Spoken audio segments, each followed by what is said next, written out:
Welcome to America's Nest Egg, the secret war for global food security. Today's food supply is connected by a complex supply chain powered by old and new technologies. On this show, we'll delve into the science, unveil the stories behind our food sources, and discuss what's shaping our food's future. I'm your host, Arjun Ganesan, CEO of Ancera. We believe that our mission is one of the most critical in human history. It is to make food abundant, affordable, and safe, and to build the operating systems behind it.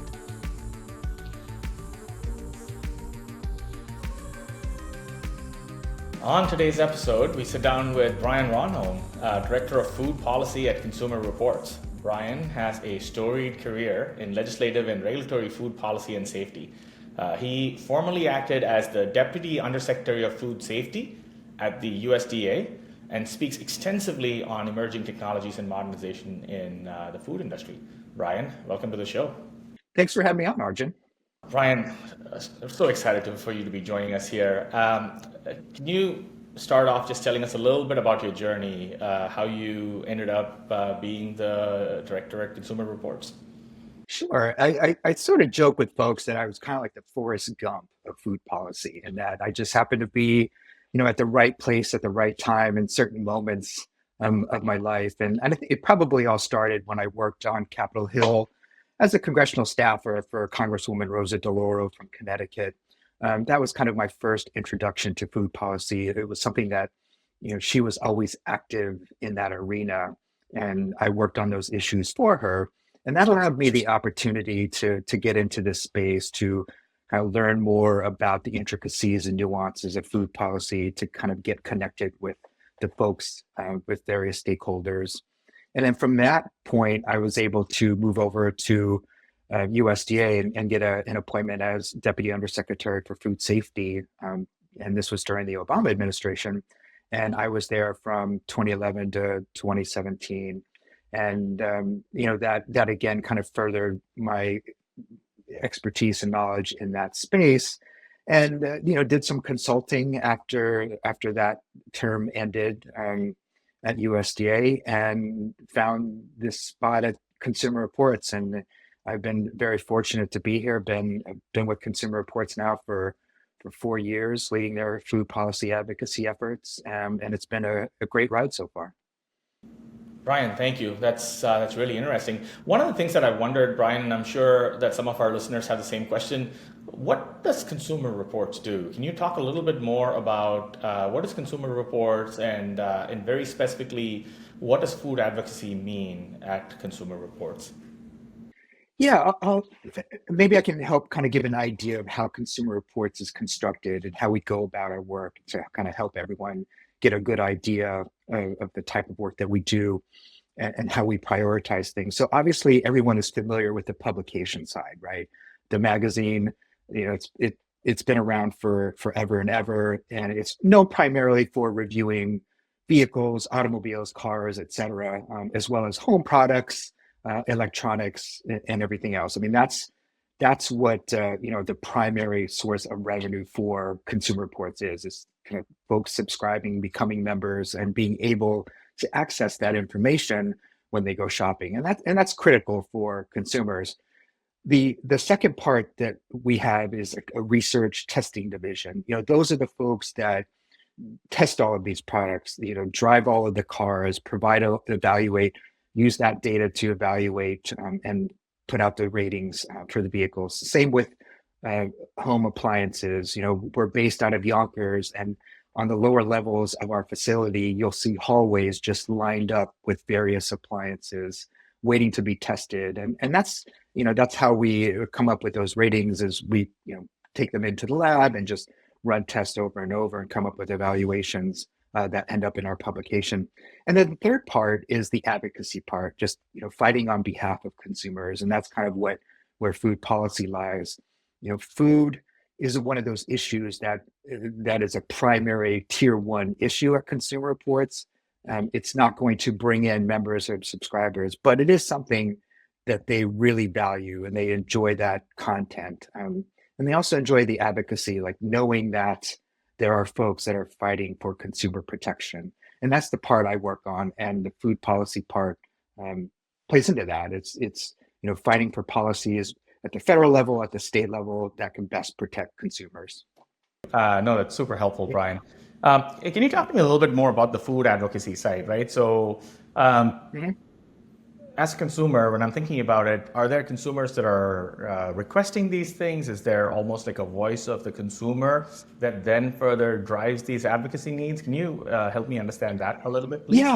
Yeah, sure. So a lot of what drives our work is what resonates with our members and our subscribers. And of course, like any publication, that we measure that through the number of clicks, just like any publication, any organization that has content on the website. You measure what folks are clicking on, and you take that information and figure out, okay, what's resonating in this story that's making them not only click onto it, but also kind of read the entire article and also respond to a call to action we may have inserted into the article. So, for instance, we'll have some articles that have a call to action that says sign this petition to urge this company to make this change or urge the FDA to make a change. And so when they take that additional step, that's certainly a metric that we'll review and say, okay, this is something that they find impactful, that they enjoy doing. And so we take that information and then kind of develop a strategy for advocacy. Okay, let's say food chemicals is an issue that's really resonating with the readers and generating a lot of interest. So clearly that's something that we should be focusing on, or heavy metals in food, or pathogens. So yeah, I mean, it's essentially taking that information that any publication would do and then translating that into an advocacy strategy that helps best protect consumers. Got it. No, it's so interesting. So I appreciate the context on the quantitative side of it.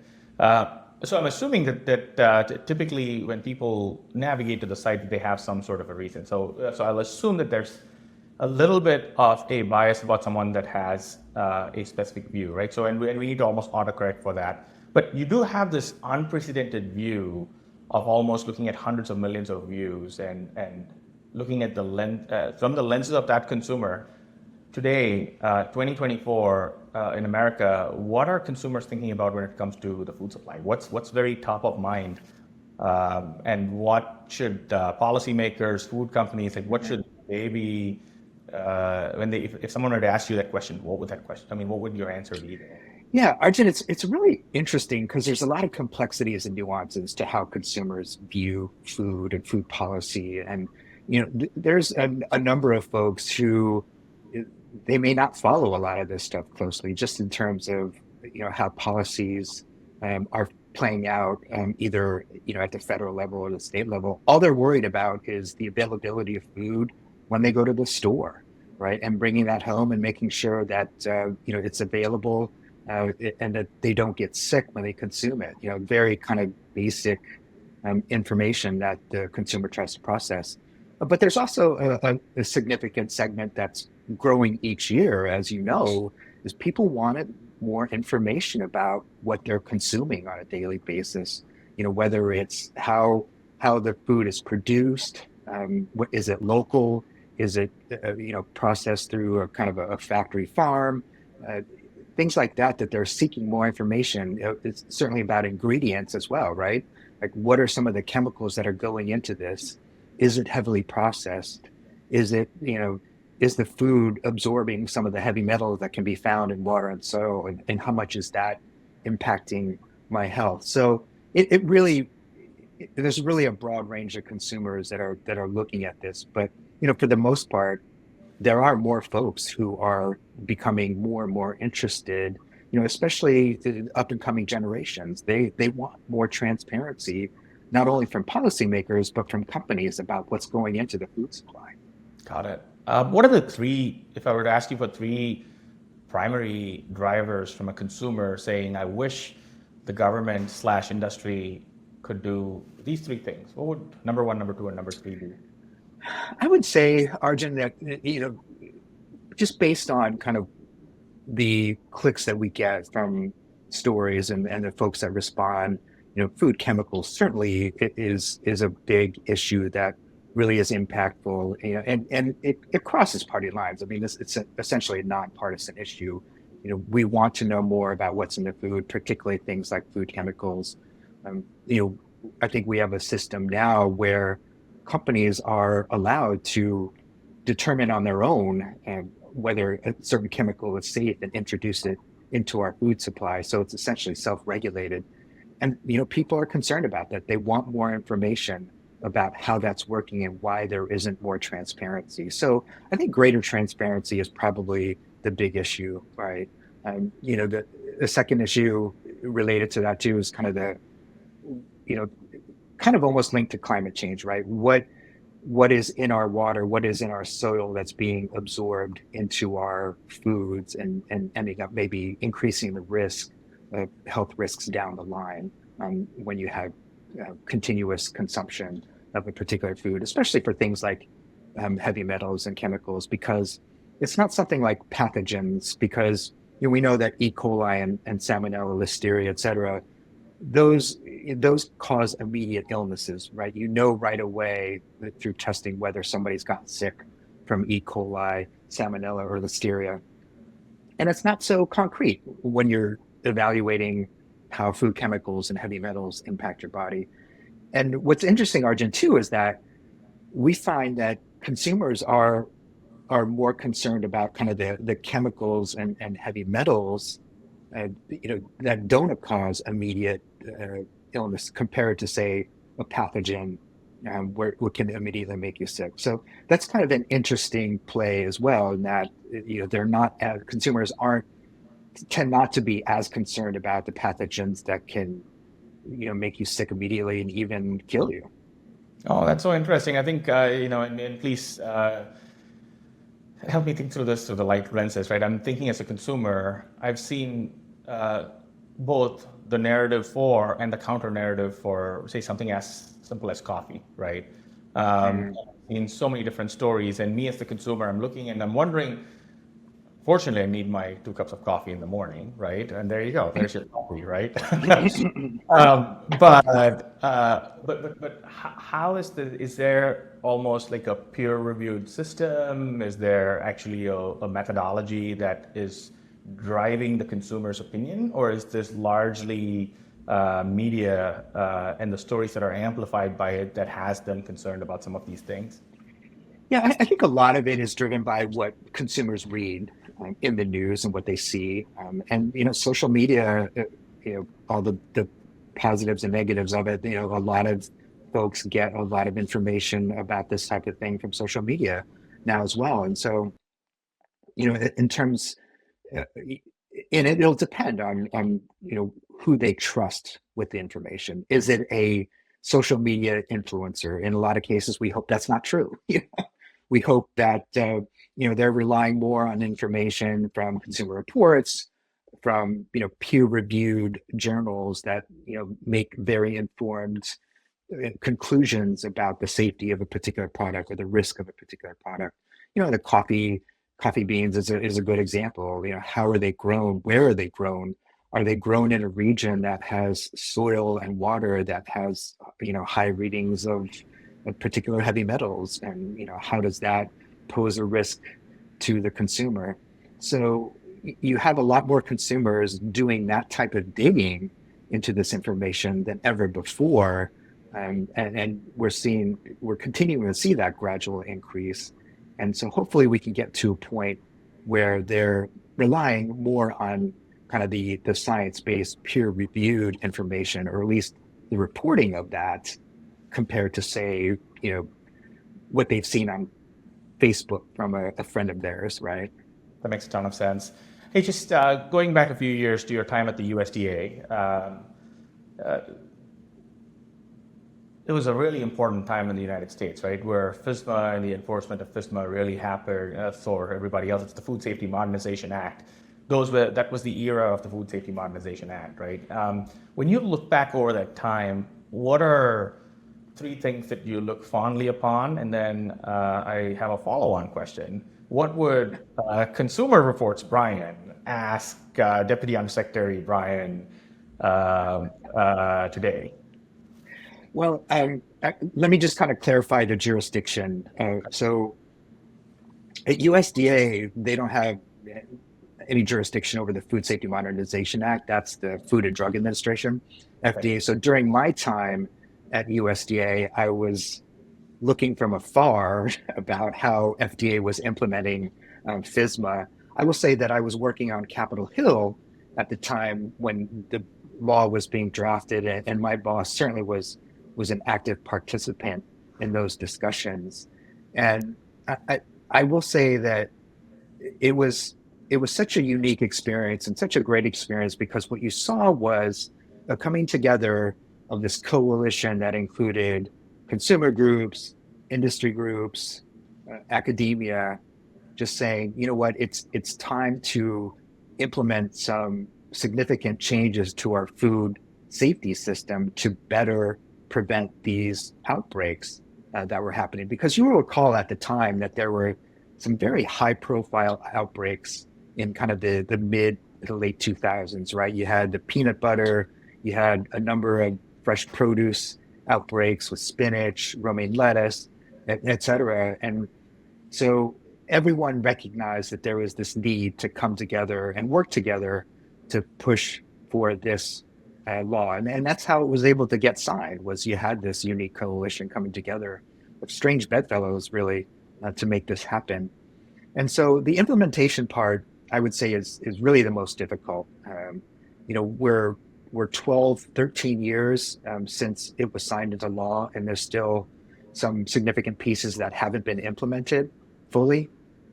And a lot of it has to do with a resource problem at FDA. A lot of times they just don't have enough resources to really focus on this, and there's this bureaucratic inertia also that's kind of preventing them from working on this and really pushing forward on it. So there's still a lot of work. I mean, sadly to say, there's still a lot of work to be done, even though this was signed into law, back in 2011.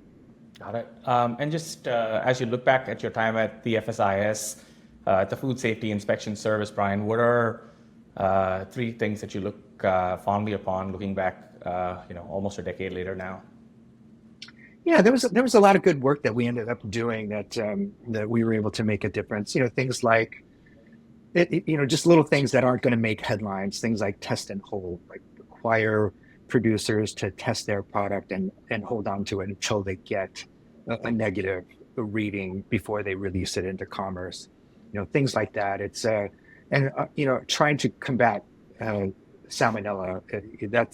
That's still ongoing. And it really speaks to the enormity of that task.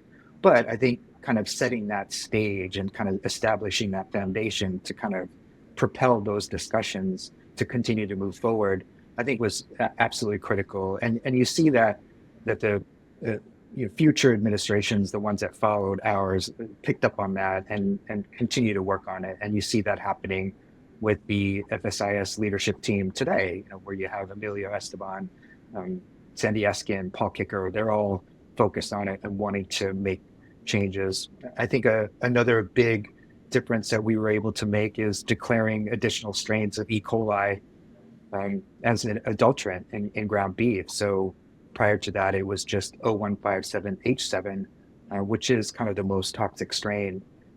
That was the only strain that was declared an adulterant, but we were able to name 6 additional strains that cause illness and kind of reduce the prevalence of those strains as well. So those are some of the accomplishments that we were able to achieve during the Obama administration, and we feel like we did an effective job in just kind of setting that stage for future discussions, particularly on salmonella. Got it. And then what would Brian today ask Brian of the yesteryears if there was one request to be made? I think the one request for FSIS right now would be to move quickly on the salmonella work that they're doing. Last year they released a salmonella framework that they're really focused on pushing ahead, and there's always internal barriers that face any administration with that, and trying to push that forward. It's not just them; they can't just approve it; they have to clear it with the policymakers at the Office of Management and Budget, OMB, the White House, et cetera. So, I would encourage them to move faster to get this framework out there so that there can be some sort of foundation that allows us to tackle the salmonella issue, because it is one that's very frustrating. It's difficult in that, legally it's not considered an adulterant, even though it's kind of on the same level as E. coli. So, it's a matter of setting that foundation in place that allows them to do things like insist on more testing at certain points, and also making sure that that the flock is salmonella free by the time it enters the slaughterhouse. And it's little things like that they can be doing that can really make a difference. So that would be the request from Brian today to Brian. That's right. So that makes sense. There's a couple of follow-on questions there, right? I think one is very specifically leaning on the point that you brought up about the FDA and about being under-resourced. One of the if you think about the Department of Defense and how they work externally with contractors, that relationship of almost like a public-private partnership is not necessarily one that has crossed over into FDA, USDA, FSIS, right? So and that's been, you look back and you go, the United States defense is one of the strongest in the world, right? And so why hasn't that model been one that has been easy to port over? Is there a trust issue? Is there a alignment issue? Can you talk about that a little bit, please? Yeah, I think a lot of it, Arjun, boils down to trust. Okay. And yeah, I will argue that at FSIS, there's probably a little better stakeholder dialogue that exists at FSIS compared to FDA. Okay. And it certainly was like that when I was there, and I think it's continued in that there's constant dialogue among all stakeholders, right? Industry, consumer groups, and that's really important for building trust. And that hasn't existed at FDA over the past couple of decades. And a lot of it has to do with how they were structured, right? I think there were, pardon the pun, there are too many cooks in the kitchen. And so there was really no true appointed leader of the food side of FDA to really kind of set the strategy, allocate the resources, and really kind of establish a culture of prevention. So that's really been lacking over the past couple of decades. And that's why you've seen that translate into, limited governance, limited accountability.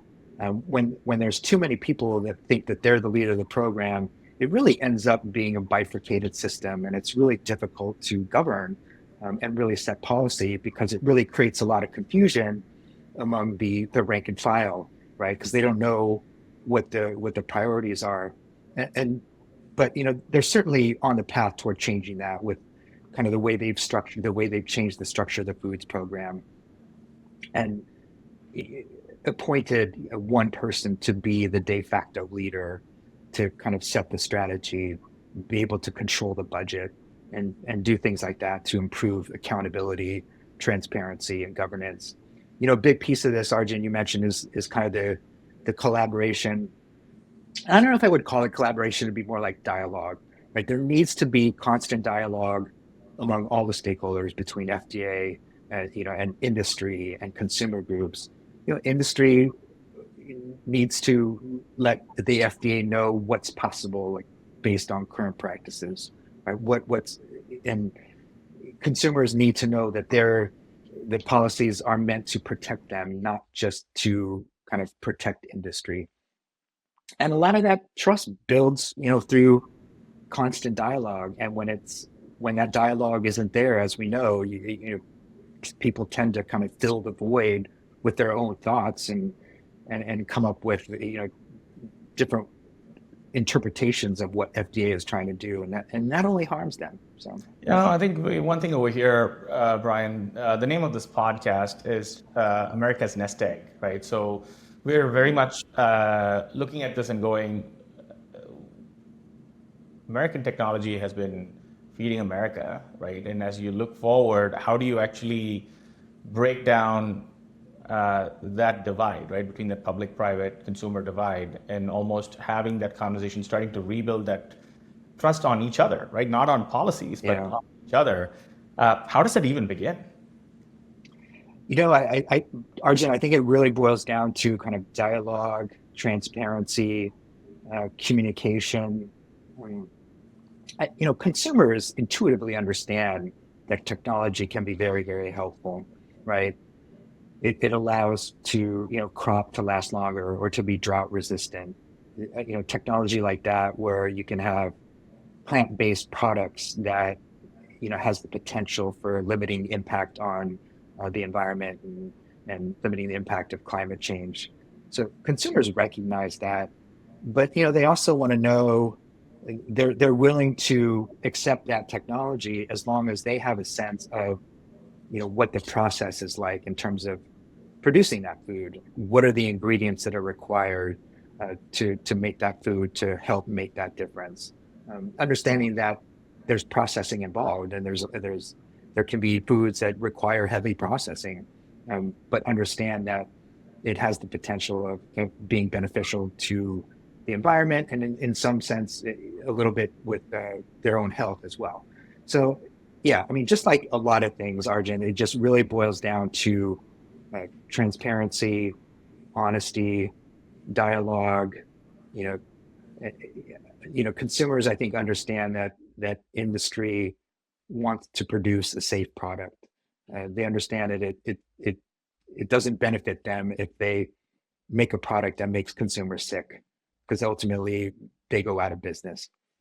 They understand that, but they also understand there's plenty of history where there's examples of cutting corners, and so the absolute trust doesn't exist yet, but I think with continued dialogue, we can get there. Got it. No, that's really helpful. I'd like to go a little bit into this topic about salmonella and previously about E. coli, right? Because Yeah, the concept of zeroism is an incredibly expensive concept. It doesn't matter where it is, right? And it is right. scientifically hard to implement, right? So if you look at anything, right, it's not just about microbes, which are hard to control, but just zeroism as a concept is is a fleeting idea, right? So in that world, where is that balance? Where does consumer responsibility sit, and where does producer responsibility end, right? So that's been, obviously, it's a very sensitive topic that people have not spoken about. But one big thing that we're trying to really figure out is how do you actually encourage a more meaningful conversation? Because I think that there's obviously both, because zeroism we would all love, right? I mean, the idea of American exceptionalism, be it FDA, be it the USDA, be it some of these large corporations, we're built on the backbone of it, right? But I know we're striving for zeroism. I get it, right? But how do we have a rational conversation from here to there? Yeah, and that's a great question, Arjun. And yeah, I mean, I think there is an intuitive understanding that given that these are naturally occurring pathogens, getting to zero is virtually impossible. But why not strive for it, right? Because if you strive for it, you're getting to a point where you're minimizing the risk as much as possible. And that's what it really boils down to. And it's not just about kind of what can the industry achieve. If we're basing regulations based on what we think the industry can achieve, then we're going about it the wrong way, because it's not public health focused. Ultimately, we want to be public health focused. I understand that there needs to be consideration about existing industry practices and its ability to minimize those risks. But we can't just base it solely on that. We have to be able to figure out what gets us to the most minimal risk as possible. And that applies to pathogens like E. coli, Salmonella, Listeria, that can apply to heavy metals, to food chemicals and additives. Let's not base policy based on what can be achieved right now. Let's figure out what regulations can best protect public health. So one big thing around that is incentives, right? So a big part around it is also creating structures. One fact just from publicly listed companies, right? So none of this is private information. I believe something like 9 out of 10 poultry companies were basically lost between $1 million and $30 million every week in the second quarter of last year and the third quarter of last year, right? So in the United States, food is not indexed to commodities, right? We're not indexed like price of fuel indexes the price of airlines, right? So we don't have the benefit where the consumer is willing to buy rotisserie chicken for $10. So it needs to be a $5 chicken, right? So I think that that's what we have. In terms of creating those incentives, right? So to your point, in striving for that excellence, that makes sense. I see where that comes from.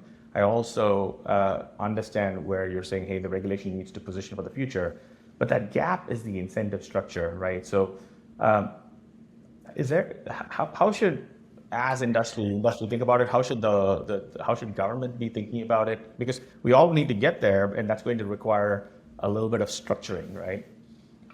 Yeah, and do you mean like incentives for industry to achieve certain thresholds, or just kind of marketplace incentives? Either, right? I mean, it's free market Yeah, capitalism. At the end of the day, we don't have a label, and I don't think anyone would put a label out saying salmonella-free chicken, right? I think that I think yeah. is hard. So I'd just love to hear your thought process on both, right? So be it market-based incentives or federal or state incentives. I mean, there's some people believe that in producing great food, you also produce safe food, right? So it's sort of that one thing should lead to another. So with that as almost as an underlying principle, how would you advise our listeners to think about it, right? Because unfortunately, a lot of the narrative has been about what it's not doing, but then the question is, how do we become part of the solution? And so I'd like to really, it's not pushing towards any specific endpoint. I'm just looking for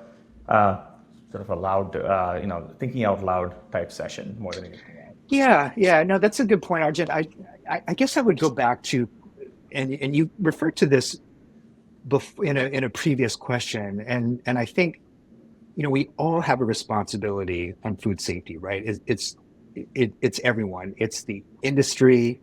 Industry has to produce a safe product in order to increase market share, to be profitable, not go out of business, right? Consumers have a role as well. Safe food practices at home that minimizes their risk. Washing your hands, washing the utensils, different cutting boards for separating raw from fresh products. Cooking to the right temperature, making sure that you refrigerate after a certain amount of time. So consumers certainly have a role in that, and they certainly understand that. And regulators, right? That they need to make sure that they are monitoring the food industry, the food system, to make sure that they're producing safe products, that they're minimizing risks, that they're meeting certain standards and thresholds that are protecting of consumers. So that's.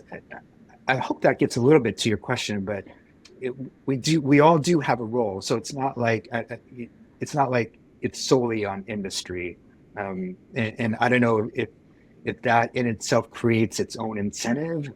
I don't know how you would structure an incentive to get to that. Because it's almost a case where the incentive is implicit, right? Like if you produce, right? If you produce a safe product, and it's well known to be, and consumers are going to respond and make purchasing decisions accordingly. And I think therein lies kind of where the incentives are. I think if you come up with anything explicit, I think from a policymaking perspective, it becomes a little more complicated. Oh, that makes sense. One thing that just is at the back of my mind is actual awareness, right? So it's what are the true percentages, right, Brian? I mean, I think it's very important for policymakers, producers, as well as the consumers to know the actual percentages, and I think that the question is what is acceptable versus what is not acceptable. That just comes to mind. Hey, just topics a little bit. Thinking about new threats, right? So the threats of the past are the ones that we were talking about, right? Be it heavy metals, be it salmonella, listeria, you name it, right? Let's look forward to the unknown, right? Let's look forward um, to alternative proteins. Let's look at threats to our food supply from malicious state-sponsored or otherwise actors that may be going after our food supply. Um, just would like your broad strokes opinion on it, right? One thing, if I can just spur the conversation there, one thing is alternative proteins obviously don't have the same supply chain, so there may be unintended consequences in that it's likely not going to have salmonella, but it's likely going to have something like Clostridium perfringens, right? Or other things that have previously not existed because industrial manufacturing of protein has not been in the food supply. What's a good way of thinking about these unintended consequences as well as these newer threats that are coming from alternative proteins? And then once we go through this, maybe we can talk about a little bit about just threat actors. Yeah, it's funny, those types of products, there's also health implications, right? Um, Right. a lot of those products tend to be heavily processed and may not be, certain products may not be as healthy as maybe consumers think that they are just because of the types of ingredients. And you're right, a lot of this technology is still not widely known. And so there's still probably some uncertainty. I'm not a scientist, so please bear with me, but I'm not just, either. So you're yeah, good. right. But, just from an intuitive consumer perspective, there's still a lot to know about these types of products, and the impact and the types of things that maybe we should be testing for to see what's in them, um, whether it's chemical additives, whether it's heavy metals, whether it's kind of undiscovered pathogens. So there's a lot of that information that maybe not as well known to consumers just because it's a relatively new technology. I mean, they understand that it's plant based and therefore they're not eating meat, but I think in a lot of cases that's the extent of a consumer's knowledge of the product, and don't have a sense of what are some of what is the process that goes into making this? What does it mean for the health?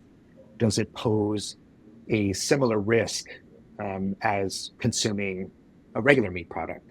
So I think right, a lot of that stuff I think is still coming together just from a consumer knowledge standpoint, and that's something that I think would be good for an organization like ours, Consumer Reports, to focus on what and do some testing on plant-based products and figuring out what's in them and if there's anything that pose a risk. No, that makes a lot of sense. One area that has me worried is just thinking about future threats to our food supply, right? So microbes are everywhere, and especially with we're producing more food than ever before, right? And the world food has been sacrosanct for a long time, but in a way, if you think about it, it's not without threat, right? I mean, there has been a history going back a few decades, nothing in recent history. Being at Consumer Reports or being in your former role at FSIS, what advice would you give, to industry, to government, as well as to consumers when you think about? Hopefully, we never have to deal with it, but doesn't mean we shouldn't talk about it, right? So I'd love to hear your take on the whole idea of Yeah. what food defense.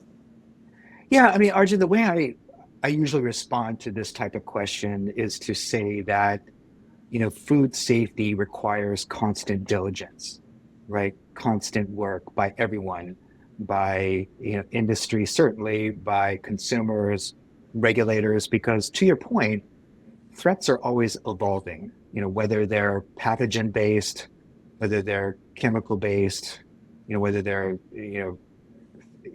threat from another nation. There's a lot for us to kind of try to be on top of to make sure that the food supply is secure. So, yeah, I mean, I would say that, and that it takes a lot of work to stay on top of all of this. And certainly industry has the resources to do that on a constant basis to monitor these types of threats. Because, pathogens, there's always new strains. We learn about it's much like COVID. we saw the end of one strain only to learn that there were several others kind of waiting in the wings. And that the same goes for, Salmonella and E. coli. So yeah, I mean, it requires constant vigilance. And from a regulatory standpoint, from a policymaking standpoint, again, it requires constant vigilance. We can't afford to go through phases where we kind of overlook food regulation and just kind of decide that it's going to figure itself out without any of us.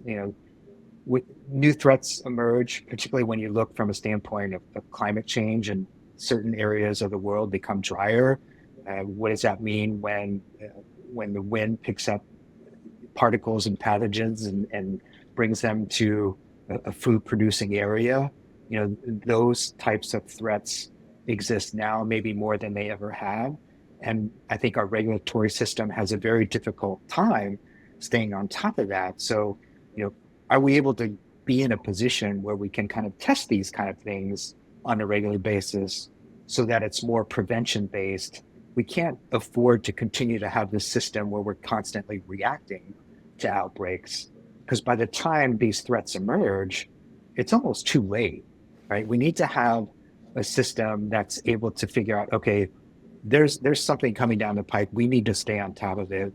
We need to do additional testing, whether it's environmental, on-site, et cetera, to be able to monitor and be able to prevent it becoming a problem. In a way, it's almost not just regulation, right? It's almost infrastructure for the future, right? So Yeah. it's almost, how do we construct the infrastructure? So I'm almost thinking, with COVID, we had airport screening. We didn't have airport screening before that, right? But when those spikes were happening, it was important to mobilize that infrastructure.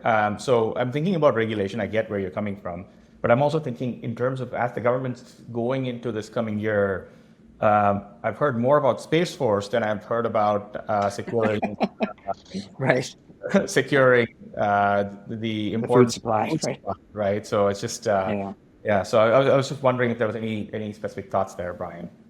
I mean, industry has such a key role in this, right? Just in terms of developing technologies that's able to detect emerging threats. I mean, think of where we are now compared to where we were 20 years ago, just in terms of detection, right? And we used to have testing for salmonella that it took several days, if not longer, to figure out, what the test results were. Now there's technology that allows us to find that information almost right away. And it's constantly getting better. And think of the possibilities if we're able to continue down this road of being able to detect threats in a more immediate time frame. That gives us a heads up and plenty of lead time to be able to implement prevention strategies that prevents these threats from posing a high risk both to industry and consumers. So that's and that's why we all have a role in this, right? It's industry certainly is playing a key role in the technologies they've been able to develop to be able to address some of these. Got it. Brian, thank you. We have this last little fun section, so we're looking for 2 to 3 word answers. So if you don't mind, I'd like to go through about 6 quick questions. Some of them silly, some of them a little bit more serious. Okay. All right. Which came first, chicken or the egg? I should have known that question was coming based on the name of this podcast, right? Yeah. What would you say? Oh, God. The chicken had to come from somewhere, so I would see the egg. What are something that you and your colleagues almost always disagree on? Or said differently, what is your one contrarian opinion? I think one of the things that we struggle with internally, I will say, is, and it's not necessarily disagreement, it's just kind of trying to interpret science to consumers in a way that's easily digestible, pardon the pun. Sure. I think a lot of us struggle with that, right? Like, how do you take this complex science and translate it in a way where consumers can easily understand it, whether it's kind of looking at a label, looking at a news story, and taking that information and being able to determine, okay, which ones are higher risk than the others. I think that's a lot of, not only us, not only Consumer Reports struggles with that, but I think other scientists and publications. Okay, next one. Who has served as the most important influence on how you think? I think easily my former boss, Congresswoman Rosa DeLauro. She was very instrumental in getting me into this space, and I, as I mentioned earlier, just working for her, working with her on a lot of these issues had a very, very big influence on how I approach these issues, and it allowed me so many great opportunities after I worked with her. So I'm always grateful for having been able to work for her and the opportunities that afforded me, just being able to get to USDA at a very high level appointment and be able to kind of end up where I am now at Consumer Reports. There's so many other people in the food space that are so influential, and we all work very well together.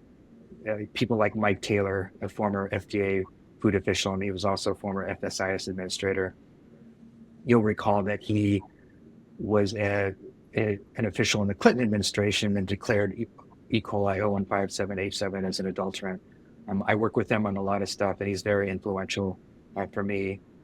People like Bill Marler, the advocacy that he does for foodborne illness victims.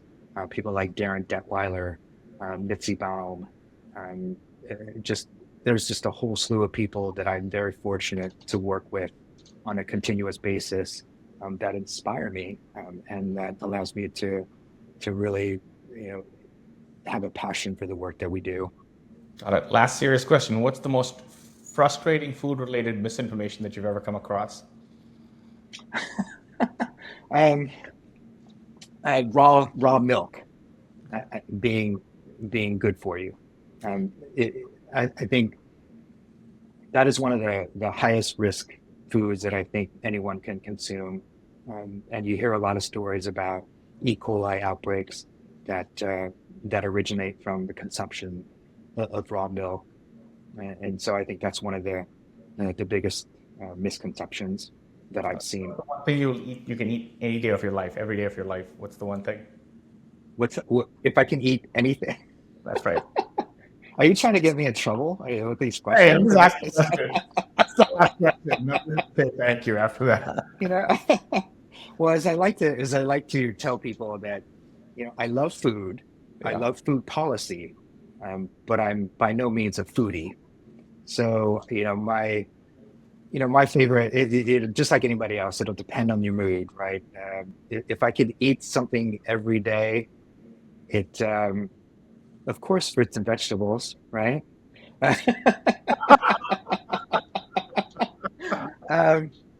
But yeah, I enjoy a good pizza, a good burger, good steak, French fries. So awesome. Well, Brian, thank you for being our guest. How can our guests find you online? Sure. Yeah. Visit us at consumerreports.org and also at our advocacy site. That's cr.org/advocacy. And also, if your listeners would like a 30-day free trial of Consumer Reports, they can go to cr.org/food advocacy. That's one word. And, they may ask you for an email address, and you may get an email at the end of the 30 days asking you to become a subscriber. But you can check out all of our great content, the reviews, and we have a very robust news operation that posts several articles each day. So I would encourage folks to check that out. Wonderful. Well, thank you everyone for listening. Today's episode was made possible by Ancera, the company that gives poultry companies a bird's eye view into their operations. Find out more how Ancera is replacing opinions with objectivity at www.ancera.com. Thanks for listening.